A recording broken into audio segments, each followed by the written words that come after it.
Hi, I'm Echo. Welcome back to another story that may just haunt your thoughts tonight. Make sure you stay till the end. You might never look at an empty apartment the same way again. And if you enjoy today's story, don't forget to drop a like and subscribe for more stories just like this one. Now on with today's story that follows the story of a man named David. David had always dreamed of living alone. The endless noise at his parents' house had worn him down. Shouting, arguments, never a moment of peace. So when he stumbled across an apartment listing that seemed too good to be true, huge space, dirt cheap rent, he didn't even hesitate.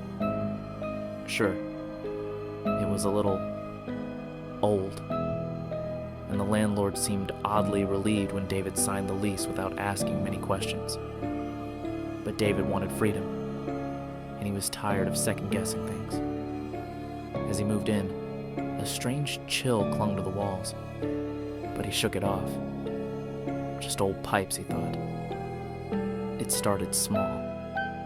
Soft scratching behind the walls, a door creaking open in the night, even though he remembered locking it. And always, those paintings. Dark, dusty portraits that lined the hallway, faces blurred, their eyes empty, as if they were still watching. David figured they were just old decorations, maybe left behind by the previous tenants. But when he tried to take one down, just one, the entire wall groaned like something deep beneath the plaster was waking up. He left the paintings alone after that. The atmosphere grew heavier each day. David couldn't ignore it anymore. After a particularly sleepless night, he started digging into the building's history. What he found shook him to his core.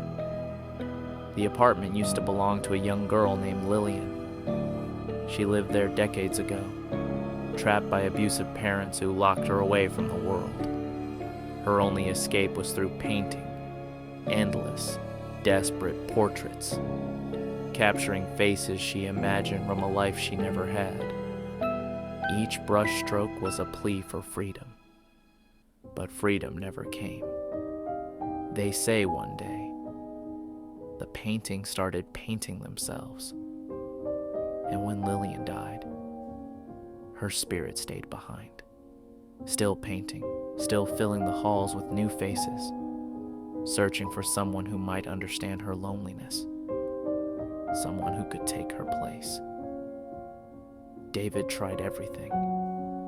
He called a priest, but the priest left mid-blessing, muttering prayers under his breath. He hired a ghostbuster from the internet, just a scammer who ran off the moment the walls began to weep.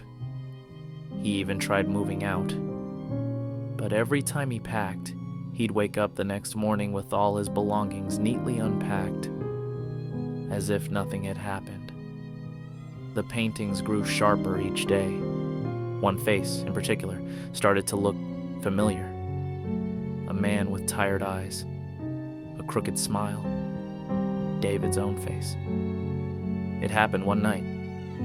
David woke up, frozen. The room felt wrong, like it wasn't his anymore. Across from him, a new painting gleamed, still wet with oil. It was him. Perfect. Still. Captured forever.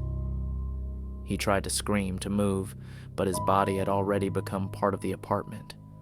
One more portrait on the wall, a silent witness to the next tenant who would come. And Lillian. She finally had a new friend. She painted him every night.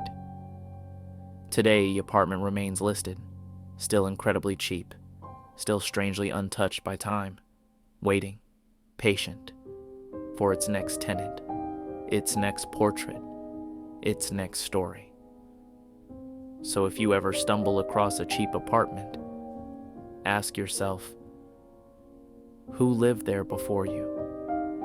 And more importantly, are they really gone?